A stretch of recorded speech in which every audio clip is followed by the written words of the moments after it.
Македонија ја има привилегијата, но и одговорноста да преседава со ОБСЕ.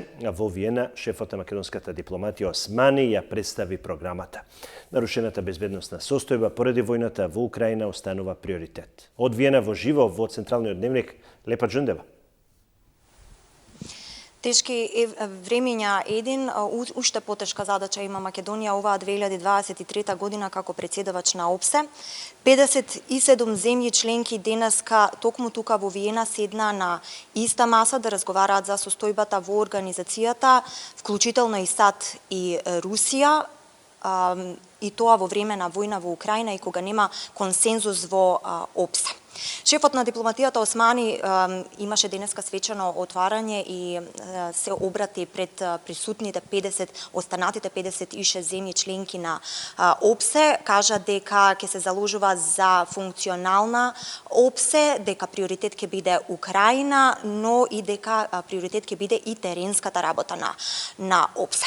На прашање на телевизија 24 до генералната секретарка на ОБСЕ Шмид, дали најголем предизвик токму сега е како да се одржи организацијата во ваква форма во какво што е во целина, таа одговори дека веќе има креативни решенија, но и дека допрва ќе се барат. Да ги слушнеме.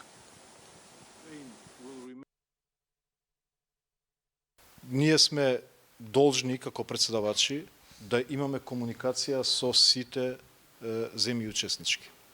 Меѓутоа, комуникација не значи компромис по однос на вредностите и заложбите на ОБСЕ. Бидејќи комуникација без заложби е врева, тоа е демагогија. Затоа за нас е многу важно да испратиме пораката дека пред било што, пред било кој процес на суштински диалог со Русија прво мора да се врати на заложбите и принципите кои што сама ги има поддржано кога ја имаме основано оваа организација. Бидејќи ако почнеме да правиме компромиси со основните вредности на кои што се темели оваа организација, тогаш организацијата ќе ја изгуби смислата. This was not a failure of multilateralism. It is one participating state that has violated the principles. And that's why, and that's my point also, and you said it, is at the ministerial in Łódź, what we really heard around the table was a full recommitment to the Helsinki principles.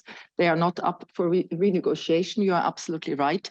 And this is absolutely crucial. This is the policy side. But then on the programmatic side, of course, we have consensus principle, but there's also a consensus principle in other organizations. And this is why, indeed, we need creativity. And this is why I emphasized the new, very creative model of financing that was developed in the past month that allows us now to continue the good work the OEC has been doing in Ukraine for so many years. It's a totally extra budgetary funded program with a special representative, Ambassador Willitsen, and quite a number of donors that have been pledging 23 projects. I mentioned some of them, and this is not up. This is not under consensus. Замислете ја ОБСЕ како една куќа која што една земја членка ја изгоре и сега треба да ја обновиме и да ги спасиме луѓето. Вака некако денеска ја представи состојбата американскиот амбасадор на мисијата на ОБСЕ токму тука во Виена, Майкл Карпентер, кој имаше брифинг со само 4 новинари од Македонија.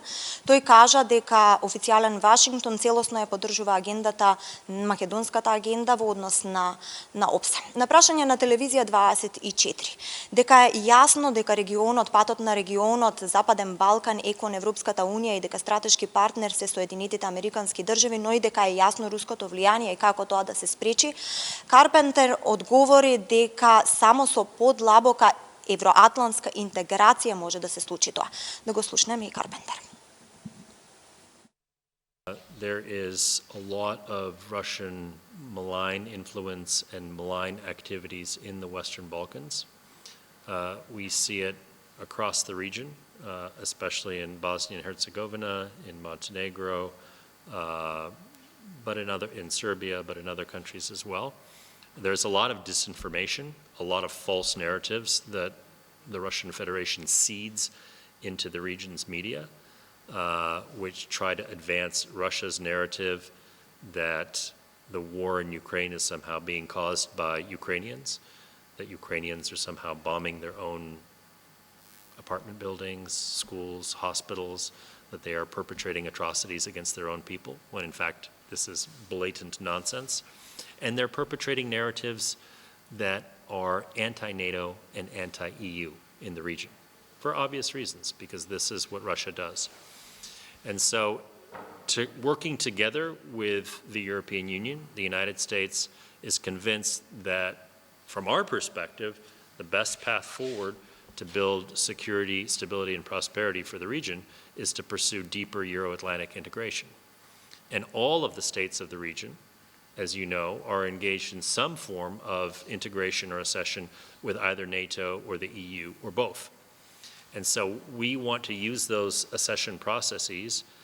And in fact, North Macedonia's chairpersonship of the OBSE is also an opportunity for this, to advance the reforms that they would implement anyways in order to advance their vision of a Europe whole, free, and at peace, which is in keeping with our vision of a Europe whole, free, and at peace. Карпентер денеска не ги изостави ни пораките за корупцијата во регионот, кажа дека нема никој да биде поштеден ако е коруптивен и никој нема да има имунитет во однос на корупцијата и во однос на санкциите кои што се очекуваат. Тоа беше на прашање на телевизија 24, кој се ќе се најде на така наречената црна листа на Соединетите Американски држави. Имаше порака и до македонските власти во однос на уставните измени, го повтори ставот на официјален Вашингтон дека тие се клучат до европската иднина и Македонија конечно целосно да влезе во Европската унија и да стане нејзина членка. Еден од прилика ова се деталите од тоа што денеска се случуваше токму тука во Виена за време на постојаниот совет на ОБСЕ кој што се одржа тука. Ти благодарам за извештајот. Нашата екипа од Виена, Лепа Џундева беше тоа со нејзиниот извештај.